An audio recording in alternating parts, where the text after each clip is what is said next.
भाई हो जाएगा।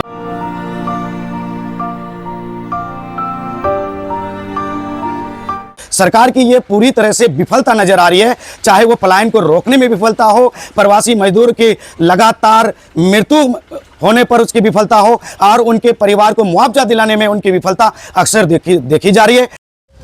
मैं सरकार से मुअद्दबाना गुजारिश करता हूं आज के सरकार से कि आप मनवारुल के परिवार को कुछ राशि दीजिए, उसके साथ हेल्प कीजिए, जो उनके मासूम लड़का का परवरिश हो सके, कोई अच्छे स्कूल में वो शिक्षा पा सके और बड़े होकर अपना माँ का वो सहारा बने।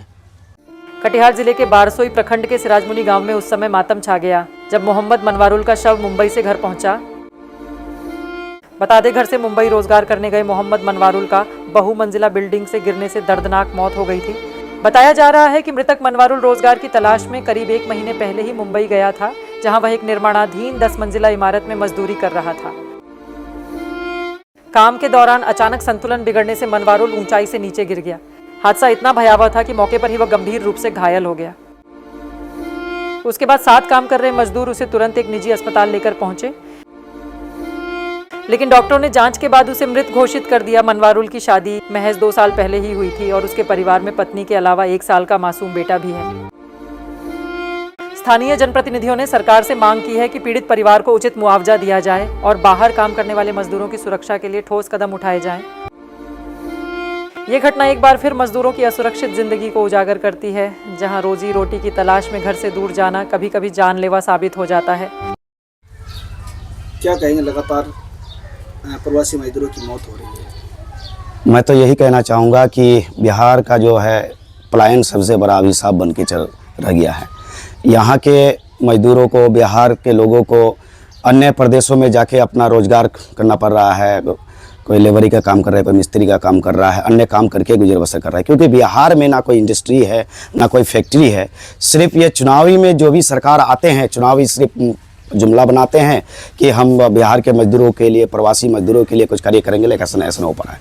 आए दिन देखा जा रहा है कि हमारे ग्रामीण इलाका हो या शहरी इलाके में हो, बिहार के प्रवासी मजदूर अन्य राज्यों में जाके डेथ हो रहे हैं, मर रहे हैं। कोई बिल्डिंग लाइन पे काम कर रहे हैं तो ब्राची टूट के गिर रहे हैं, बिल्डिंग में दब के मर रहे हैं।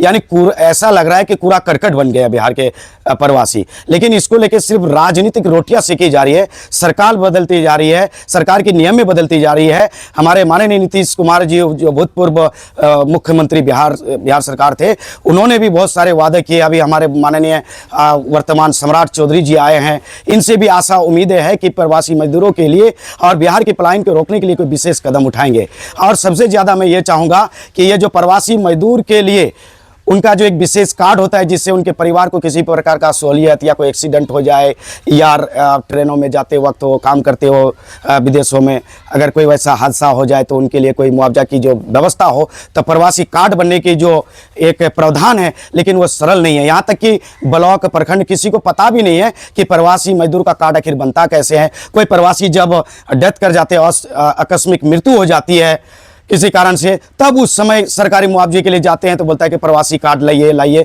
जो कि आसान तरीके से नहीं मिल पाती है। सरकार की ये पूरी तरह से विफलता नजर आ रही है, चाहे वो पलायन को रोकने में विफलता हो, प्रवासी मजदूर की लगातार मृत्यु होने पर उसकी विफलता हो, और उनके परिवार को मुआवजा दिलाने में उनकी विफलता अक्सर देखी जा रही है। इसलिए सरकार से चाहेंगे कि वर्तमान जो हमारे माननीय मुख्यमंत्री बिहार सरकार सम्राट चौधरी जी है, उससे विनती करते हैं कि वो प्रवासी मजदूरों के लिए कोई विशेष ठोस कदम उठाए, उनके लिए कार्ड बनाया जाए। आने वाले त्योहारों में, पर्वों पर प्रवासी लोग घर आते हैं, उनके लिए विशेष एक रजिस्टर्ड कार्ड बने, विदेशों में जाए, उनकी सहूलियत हो। और सबसे ज़्यादा है कि स्वराज्य में उनके लिए कंपनी बने।